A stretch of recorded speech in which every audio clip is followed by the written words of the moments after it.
Entonces, esto va a ser un poco diferente. ¿Qué día es hoy? ¿Qué día es hoy? Y cada sábado tenemos una porción de ¿qué? La palabra de Dios. Por eso vamos a, en este momento, tratar de salirnos un poquito de la parte musical y queremos entrar en la palabra de Dios. Va a ser difícil usar la Biblia con el micrófono, así que probablemente voy a estar hablando y voy a mencionar los versículos. Ustedes los pueden buscar en su Biblia. Nuestro hermano Rubén estaba hablando sobre los levitas, y es interesante que en Primera de Crónicas el rey David separa a los hijos de Aarón y hace 24 órdenes de sacerdotes, hijos de Aarón, pero hace también 24 órdenes de levitas y cantores. Entonces, cada mes había 2 órdenes de levitas y 2 órdenes de sacerdotes que ministraban en el santuario. Nosotros amamos la música, nos gusta la música, pero no queremos cometer el error de quedarnos ahí. Queremos también presentar la palabra de Dios, porque la palabra de Dios es viva y eficaz y más cortante que una espada de doble filo.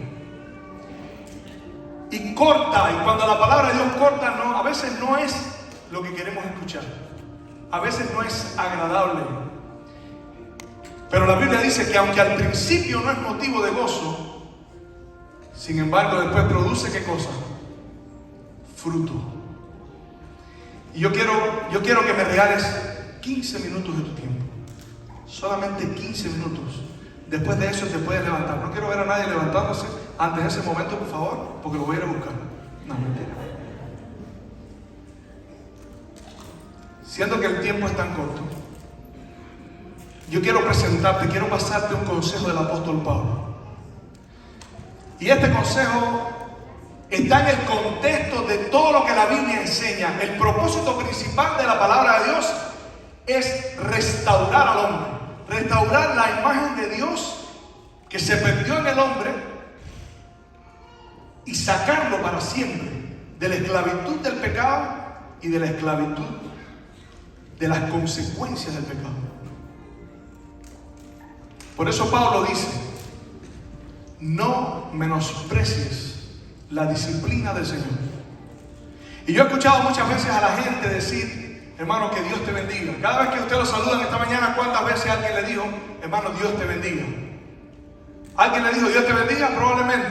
Este es el lugar donde las personas ofrecen la bendición de Dios, ¿no es cierto? ¿Qué mejor lugar para eso que este? Pero sin embargo, pocas personas te van a decir: hermano, Dios te discipline y te reciba por hijo.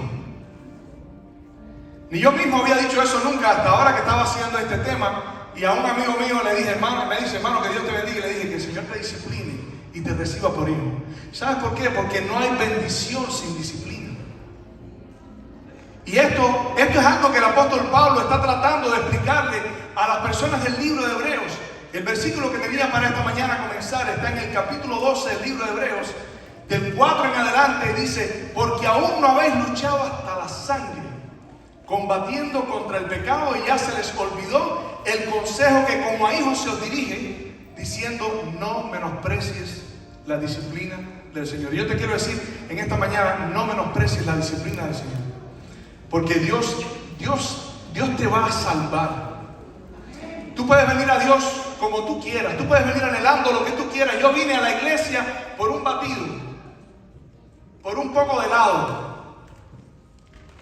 Pero si tú pasas la disciplina de Dios, Dios te va a salvar, Dios te va a recibir por hijo. Porque dice: ¿quién es aquel que no fue disciplinado por sus padres? Y Pablo está hablando en el capítulo de Hebreos y dice: teniendo esta multitud de testigos en derredor nuestro, tan grande multitud. ¿Y cuál es la multitud? Eran los héroes de la fe. Y Pablo les está diciendo a los hebreos: ustedes todavía no han luchado hasta la sangre contra el pecado, y ya se están desanimando, contemplen a Jesús, pongan sus ojos en Jesús. Porque Jesús, dice la Biblia, que aunque era hijo, fue disciplinado también.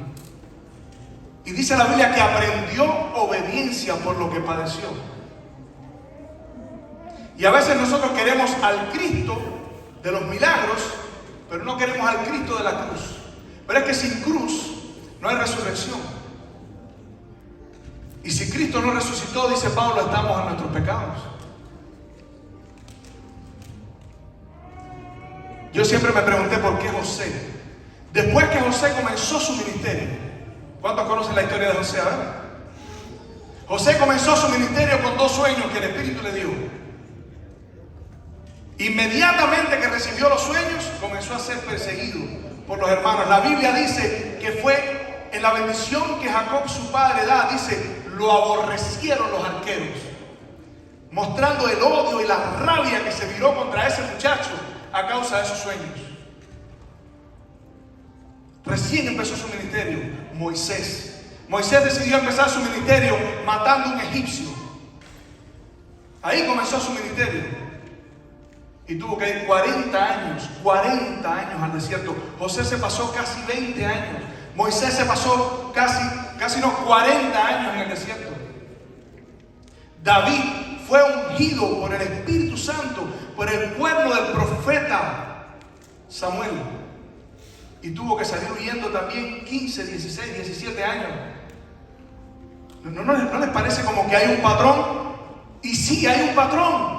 Pablo está diciendo, tenemos en derredor nuestro tan grandes nubes de testigos, de personas que aceptaron la disciplina y vencieron. Y cuando Pablo habla de estas personas en el libro de Hebreos, dice que eran personas de los cuales el mundo no era digno. Y de las cosas que nosotros decimos que nos gustan en esta vida, Pablo dice, todas las tengo por basura. Y a veces nosotros buscamos en el basurero de la vida las cosas que para Dios no tienen importancia. ¿Dios quiere bendecirte? Sí, claro que Dios quiere bendecirte. Hay una persona que me dijo una vez, yo quiero que tú prediques sobre cómo Dios le da a sus hijos el deseo de sus corazones. Y yo le dije, yo no puedo predicar de eso, porque Dios no te da los deseos de tu corazón. Porque tu corazón es engañoso más que todas las cosas. Y perverso, ¿quién lo conocerá? Dios tiene que cambiar tu corazón y Él prometió que Él te va a dar un corazón nuevo. Esa es la bendición, ese es el alivio. El alivio y la bendición que nosotros recibimos no es lo que queremos, es la victoria. Pablo dice que nosotros somos esclavos de una naturaleza que nos somete, que nos lleva a un lugar donde no queremos ir. Pero que en Cristo nosotros podemos ser más que vencedores por medio de aquel que nos amó. Y para Dios poder lograr eso en tu vida, Dios tiene que a veces entrar de forma extraña. La Biblia dice, su extraña obra. Dice que Él es como jabón de purificadores. ¿Quién podrá sostenerse en su presencia? ¿Qué es lo que hace Jesús cuando viene a la vida de una persona? ¿Qué es lo que hizo Jesús cuando llegó a tu vida? Tú tal vez estás esperando recibir todas las cosas, pero la Biblia no te dice que vas a recibir todas las cosas.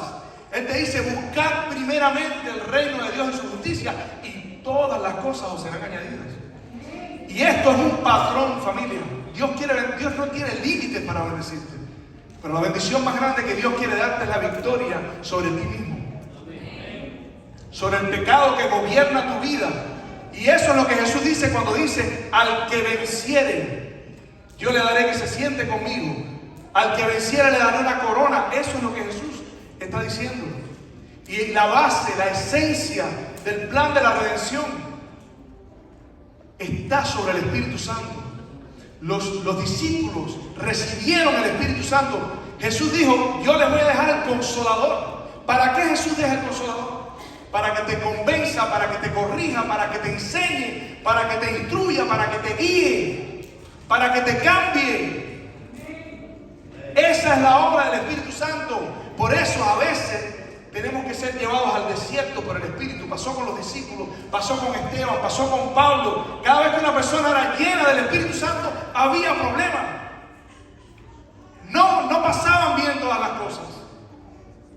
Dice Pablo que eran personas que el mundo no era digno, errantes por la tierra, vestidos de pieles de oveja, hambrientos. La obra del Espíritu está escrita ahí en la esencia, el corazón del nuevo pacto. Yo voy a tomar tu corazón de piedra y te voy a dar un corazón de carne. Esa es la obra del Espíritu. ¿Para qué? ¿Para qué Jesús tuvo que ir al desierto? Jesús fue lleno del Espíritu Santo y dice que el Espíritu Santo lo llevó al desierto porque era necesario. ¿Para qué lo llevó al desierto? ¿Para qué Dios te tiene que llevar al desierto? Para abrirte los ojos a tu corazón. Engañoso más que todas las cosas, ¿quién lo conocerá? Necesitas conocerte. Necesitas saber de qué tú eres capaz. Perdóname si esto no es lo que tú querías escuchar esta mañana, pero son las mejores noticias. Porque Jesús vino a buscar y salvar lo que se perdió. Él vino a curar al enfermo. Él vino a rescatar a la oveja perdida. Él vino por el hijo pródigo, sucio. Y si tú no estás sucio, la sangre de Cristo no aplica. Y por eso es que a veces el Espíritu también tiene que llevarnos al desierto para hacernos entender de dónde Dios nos sacó. Porque tú no puedes apreciar a Cristo si tú no entiendes de dónde Cristo te sacó. Y lo otro que tienes que entender es que el diablo no está jugando. El diablo se disfraza, el diablo se esconde como ángel de luz. Cuando Jesús fue al desierto, ¿qué pasó? Allí, la primera tentación, Jesús no sabía que era el diablo. Y la segunda tampoco. Pero de todas maneras, ¿con qué respondió Jesús? Escrito está. Yo te quiero decir, en este tiempo, estos son tiempos peligrosos. No importa la apariencia de santidad que tú puedas ver en otra persona. No importa el nivel de consagración que tú puedas ver en la vida de una persona. Si no hablan conforme a las Escrituras, no les ha amanecido. Porque en eso va tu salvación eterna. La Biblia dice en Jeremías: ¿no es mi palabra como fuego y como martillo que rompe la piedra? ¿De qué es nuestro corazón? De piedra. ¿Cómo Jesús hace el trabajo? Con la palabra. Y yo veo un esfuerzo muy grande hoy por sacar todo lo que en la Biblia sea corrección. Cuando la Biblia dice, Pablo le dice a Timoteo, predica la palabra a tiempo y fuera de tiempo. Hermano, no hables tanto de eso, no te cansas, no te aburres, no seas extremista, no te das cuenta. A tiempo y fuera de tiempo. Predica, exhorta, corrige, instruye, reprende. ¿Cuántas veces te predican, te exhortan, te corrigen? ¿Cuál era la obra de la palabra de Dios que vino Juan el Bautista?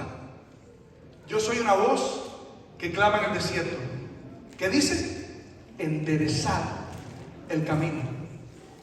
Endereza el camino. Y a veces no es agradable, pero esa es la obra del Espíritu Santo.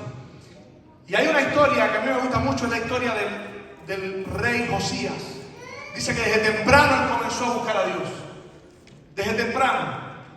Y un día se encontró el libro de la ley. Estaban a punto de ser cautivos en Babilonia. Lo que faltaban eran unos años.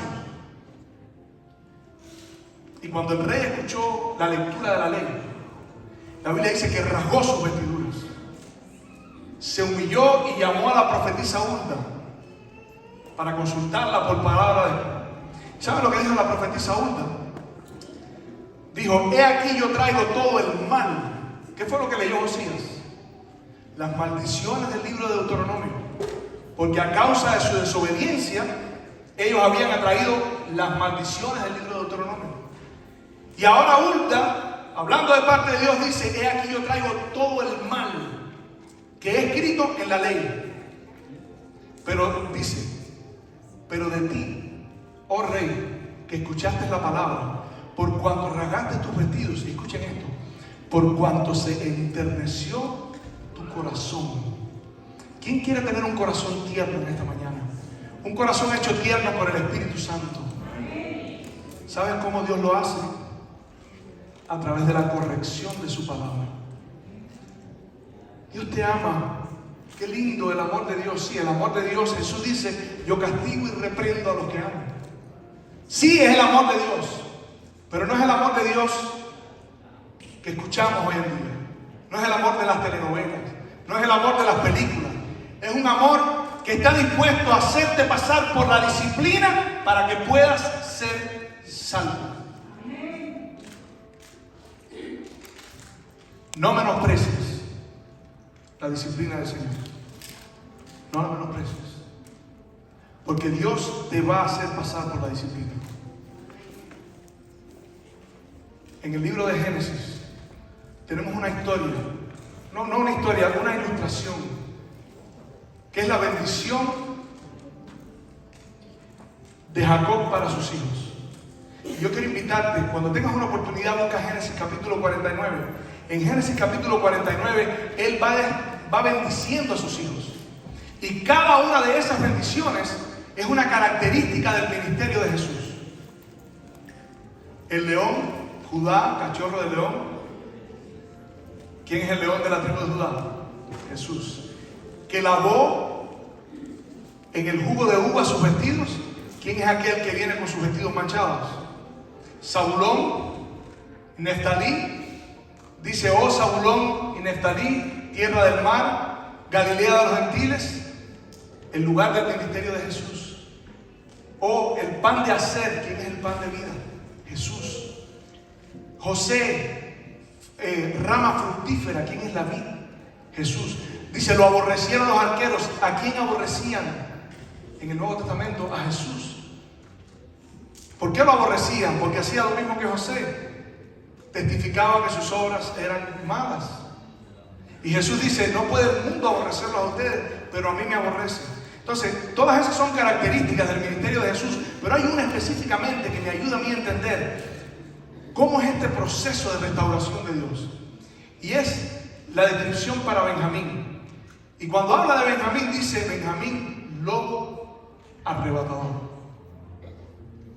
Jesús, escúchame bien. Jesús es el lobo arrebatador, que te arrebató de las garras del león que anda rugiente buscando a quien devorar. Ese es el lobo arrebatador. Jesús entró a este mundo, pero cuando te sacó de los dientes del león, ¿cómo sales tú? En el capítulo 31 de Isaías, versículo 4, hay otra descripción bajo la figura de un león. Dice que Jehová entra como un león a pelear por su pueblo, para salvar a su pueblo. Y ahí ruge sobre la presa. Y aunque muchos pastores intenten quitarle la presa, no se la pueden quitar. La Biblia dice, someteos a Dios, resistid al diablo y huirá de vosotros. Eso es lo que Dios hace sobre tu vida. Él ruge sobre tu vida y Dios te va a salvar. Pero al final, ¿cómo quedas? Amós capítulo 3, versículos 11 y 12. Es súper curioso esto, porque dice, como el pastor, escuchen esto, como el pastor salva de la boca del lobo 2 piernas y la punta de una oreja. ¿Ustedes creen que las cosas que la Biblia dice son casualidad? 2 piernas y la punta de una oreja. ¿Qué es lo que dice Jesús? He aquí, yo estoy a la puerta y llamo. Si alguno oye, a veces lo único que te queda es la punta de una oreja para oír. Cuando vienes a Jesús, dice, venid a mí. ¿Con qué tú vienes? Con 2 piernas. Lo único que te queda son las piernas para venir a Jesús. Y a veces la vida ha pasado por nosotros. Cuando Jesús nos encuentra, lo que encuentra es la carne desmembrada por los dientes de la influencia del pecado en esta vida. Y Jesús tiene que restaurar cada una de esas cosas. Cada una de esas cosas, nervio por nervio. Tus nervios están afectados. La Biblia dice, tu corazón está enfermo, tu cabeza doliente. Y termino con esto. Jesús dijo, estas cosas os he dicho para que en mí tengáis, ¿qué cosa? Paz. ¿Dónde está la paz? ¿Dónde está la paz? ¿Dónde está la paz? ¿En quién está la paz? Jesús. En el mundo tendréis aflicción, pero confiad, porque yo he vencido al mundo.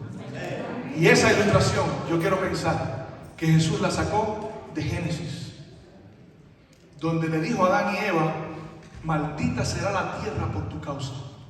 En el mundo tendrás aflicción. Espinas y carnes te producirán. Con el sudor de tu frente comerás el pan. Los dolores por las preñeces. Vas a sufrir en el mundo. Pero ahí mismo Jesús dice: enemistad pondré entre ti y la mujer. ¿Y a quién Jesús le estaba hablando en el Nuevo Testamento? A la descendencia de la mujer, a la iglesia. Enemistad pondré entre ti y la mujer, entre tu simiente y la simiente suya. Esta te herirá en la cabeza. ¿Qué es lo que iba a hacer Jesús con la serpiente? Le iba a poner la pata en la cabeza. Y si tú no dices amén en esta mañana, es porque tú no entiendes lo que Dios puede hacer en tu vida cuando Dios le pone la pata en la cabeza al diablo. Por eso Jesús dice: en el mundo tendréis aflicción, pero confíen, porque yo he vencido al mundo. Allá Él estaba diciendo: yo voy a vencer. Aquí a la iglesia le dijo: yo vencí. Y ahora te toca a ti hacer tu parte. ¿Sabes cuál es tu parte? Venir a Él, esconderte en Él, refugiarte en Él, confiar en Él, confiar en que el que comenzó en ti la buena obra la terminará hasta el día de Jesús. Que Dios te bendiga en esta mañana, iglesia.